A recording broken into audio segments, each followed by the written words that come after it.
Well, the professor is back this morning. She's got some do's and some don'ts, really some don'ts. You're talking about mistakes this morning. Mistakes this morning, yes. Right. Avoidable. And avoidable, and things that we can learn from, because we all do them, you know, including me sometimes. But from last week, you know, we were talking about the different layers and so on, and where we left off was the things that make, or the components that make your space interesting. So I just want to start there and then go into the thing. Let's do so it. remember, we talked about last week, you know, all the things that we need to do to make the space interesting. So there are 5 elements, and you know what these 5 are. And they're wood, glass, metal. And remember, we said glass is not mirror. Right. Mirror is mirror, glass is glass. Wood, glass. What you call that metal aspect? Wood, glass, metal. So it could be the metal right. from the okay. frame. Mirror would be one of them? Mirror is one, and for sparkle. Okay. Fabric. Fabric is a 5th? Fabric. That's and 5. Leather. Leather is a swing.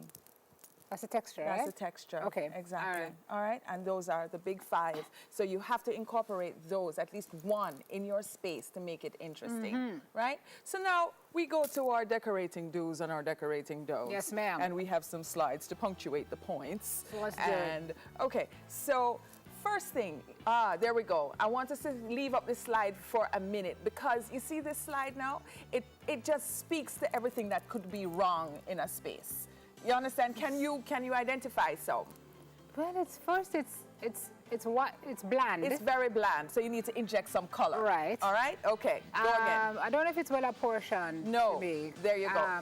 It's very empty. The space doesn't look well occupied. Right. So therefore, your space. So once you do one, I will talk about it. All right. So you're saying it's not well apportioned. The space plan is off, right? You have a very small rug in the middle. You understand? So therefore, what would have been better for this now is to do an L-shaped seating and then make it a little more intimate. So and have a focal area. And have a focal area and a good conversation grouping. All right, next. Okay. I don't see... No, come back. I don't think I see the elements. There are no elements really. Well, right. We have I mean, I don't know, it's not visually appealing. I don't see any of the There's elements. no focal point, right? The window treatment is way too short. You see the pictures over there on the wall? Too small and minuscule and too high up. Remember, people, your pictures or your artwork need to be 60 to 72 inches from the base of the floor, right? So it gets lost. So it looks lost there. So everything, you have to consider your scale and proportion, and that is everything in the room in relation to everything else. If you don't do that, then you come up with a situation like this. I don't see no mirror. I don't see no glass. There's no glass. There's no, there's nothing interesting about the room. So when you are decorating, make sure that the place is interesting. At least bring in some color. Well, we're a colorful people. We're gonna do that. But sometimes what we do, we put a little too much color. So you just things to bear in mind. So for a room like this now, Booker, if you had the wall at that color and the couch the color it was, can you still use pops of color with your accent pieces? You definitely can. Okay. You can do a colorful window treatment. You can do colorful accent pillows, right? And then a beautiful rug. And then now you clean up the space with a great floor plan, and then you're sorted. Is it advisable to have white on white like that, or beige on beige? It depends. Now, if you want to do a monochromatic scheme where it is white on white, then what you will do is to play up the texture. So it's not all one texture. Then therefore, it's now interesting. Then you put a little metals in the mix and little organic stuff, and you're sorted. Gotcha, miss. All right. Okay. Okay. Next now. All right, moving right along. The other one was the wires. Jeez. This is big now for moving forward. We are cleaning up wires like you would not believe. We don't want to see wires anymore. It's a huge, can you imagine you go into a beautiful room and then you see all these wires exposed? Eyesore. It's an eyesore, right? So you have to think about, people, when you are decorating, think about the things that, fresh eyes will see. If you come into the room every day and the wires are there, you're not really seeing them because you're now desensitized. If I come into the room, that's the first thing that I'm going to see, the wires, because it's, it just doesn't fit. You can use tie straps to tie them up and push them around the corner, whatever, and you're good. Didn't you tell us we could also use the toilet tissue or the hand towel? Like the vacuum cleaner hose. Yeah, and just filter them through? Filter them through, okay. Absolutely. Okay. Yes. All right. We have another one, which is, I believe, it is, yeah, this is like the biggest decorating mistake forever. What is? Yeah, this thing here. What is? Here it is now. It never usually fits around the rim of the toilet bowl, you know, and for all intents and purposes. Poor little toilet man, just trying to do its thing. I understand. It does get a little unsanitary at times. And with the gentlemen. With the gentlemen, yes, yes. Because they tend to miss a lot. They tend to miss, yes. And it just, to me, serves no purpose. Yeah. So, mommy, stop. Also, it's not cute, just generally. It's just not cute. So it's perfectly advisable for you to have something in front of the bowl, but not the one that wraps it.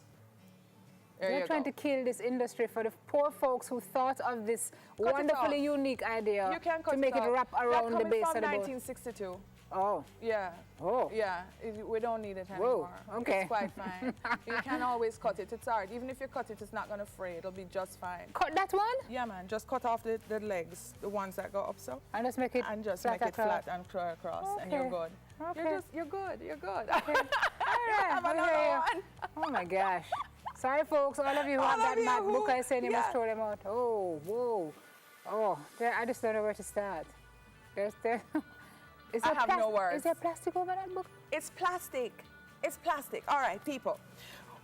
Back then, when furnishings and furniture was the investment, it was like, yeah, we buy furniture and we're not going to buy it again, and it's like heirloom quality and so on, right? They used that, and you know, it was well thought of. They used plastic to cover the furniture. Now, not so much. And you know, it's unsightly, it's hot, it's everything that it's not supposed to be. I suggest that you do not do it. You understand what I'm saying? I have no words. That's what I'm saying. What about the doily that they threw? The little doilies. You know where that came from? That came from a Victorian era. And it was a lot of the doilies and the crushes as a layered thing. So we came in, you know, we had an era here in Jamaica where it was all very English furniture, so and so decoration. On. So it's decoration. So it's not really to make your head go side the couch. No, yes, because we are people who look for things for function, right? Therefore, after the plastic came off, then we put the doilies on, or we put the lace curtain. We cover. What do you call them? Runner? Yes. Oh, back to the runners. Yeah. Right. And then we cut them and put them on top here, so, you know, and so on. Because, yeah, all right, I get it. I do get it. And we don't have the money to go out and buy these things over and over. But, you know, really and truly, it don't cute. Can we look at that couch again? What we can do, though, to protect your sofa is get a furniture or fabric protector. You spray it on. Can we just talk about the couch, though? Yeah, let's talk about the couch. What else you want to say about this couch? I mean, it's just... It says a million words right there. I just don't have any words. I just thought that, yeah, we needed to get this graphic going, so I don't need to even talk about it. Okay, let's not then. I don't know. It's, that couch that's retro. It's retro. Yeah. It's a retro couch. Oh, my gosh. And it's coming from way back when people thought that, okay. But I want to tell you, when you took off when you do take that plastic off, the sofa is still, once it's outdated, and there is dirt on it. You understand what I'm saying? And that white sofa or the pink sofa, whatever it is, has now become. Well, you don't have to throw that out, right? You can just cover it. You can cover it. You can cover it. And then there are so many options now with regard to fabrics that you can use. Right? That they have the sunbrella to modernize. You have the sunbrella fabrics out there that when you pour water on it and whatever, it just beads up and it goes off. So therefore, you know, there are many options. So, you know, moving along, we don't have to like get ourselves all stuck into stuff. Do you have a pen giveaway today? We do have a penta giveaway today, and the question is, there we go. Okay, name one supplier that carries Penta paints. Text your answer to 4216298. Right, and then we have a DIY.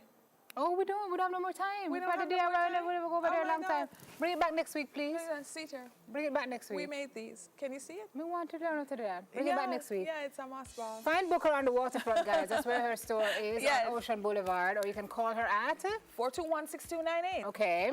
All right. And you can also link her about her first heritage The First Heritage Cooperative Credit Union, yes. Remember, we're living our best lives now. There we go. And we really, really want you to get involved with that. And we can still hook you up on Facebook for the Mother's Day giveaway DeZign Diva and the Mother's Day giveaway. Thank you to everybody who, wrote in.